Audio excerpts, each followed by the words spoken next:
Good morning সবাইকে। আশা করি সবাই ভালো আছো। আজকে সকালবেলা বুঝতে পারছি না কি রান্না করি, তাই ভাবলাম পনিরটাই করে ফেলি। শর্টকাটে ঝটপট রান্না।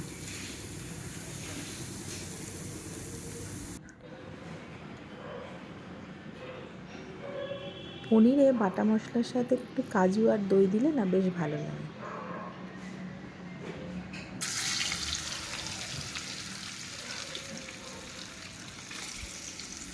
কার কার পনির ভালো লাগে একটু জানিও।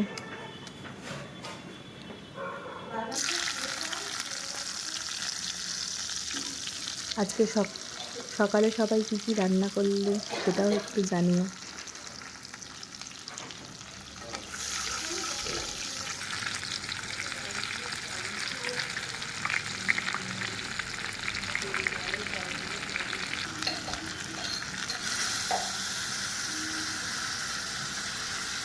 এই বাটা মশলাটা দিয়ে পনিরটা রান্না করলে না খুব সুন্দর টেস্ট হয়, ঝোলটারও খুব সুন্দর টেস্ট হয়।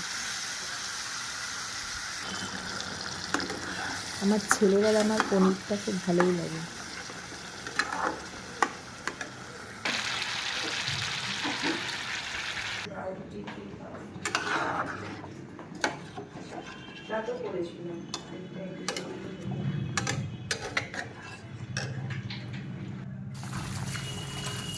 শর্টকাটে ঝটপট রান্না। জল দিয়ে দিলাম, এবার ফুটে গেলে নামিয়ে নেব।